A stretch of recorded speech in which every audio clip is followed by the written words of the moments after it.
السلام علیکم. د امام مهدي نصرت لپاره چې کوم جماعتونه کار کوي نو هغې د علماء سبعه چې کوم علما د دنیا ګیر چاپېره هغه امام مهدي د خروج دپاره د هغه د خلافت دپاره محنت کوي نو هغه دپاره بیعت علي او هغه د واتساپ په ذریعه علي.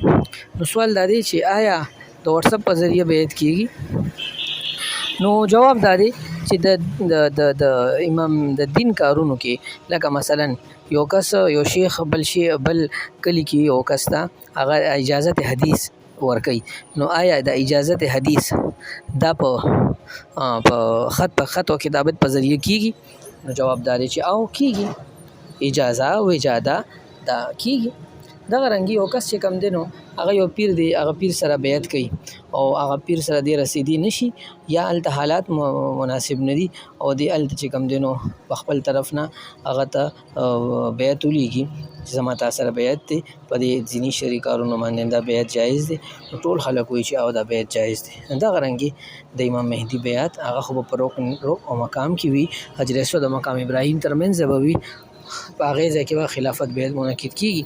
خو د هغې نه مخکې د علماو دپاره چې علماو سره منظم انداز سره کار کولو دپاره چې کوم محنت کېږي نو هغه محنت بیعت د نصرت دپاره بیعت هغه د خط او کتابت په ذریعې سره نن سبا دا یو فعال لاره ده چې یو ډېره شغاله لاره ده. نو دې سره بیعت کېدلو کې څه قباحت نشته. لکه څنګه چې مثلا نن سبا خلک موبایل په ذریعه مثلا یو مدرسې ته یو استاد نشي راتلی، مثلا کوړي ته شیخ ادریس صاحب نشي راتلی نو موبایل په ذریعه د نیټ په ذریعه هغه درس کوي، یا مثلا یو بل شیخ له سړی نشي تلی واتساپ په ذریعه د هغه خبر اوري، د هغه پیغام اوري او په هغې باندې عمل وکړي نو دې کې څه قباحت نه.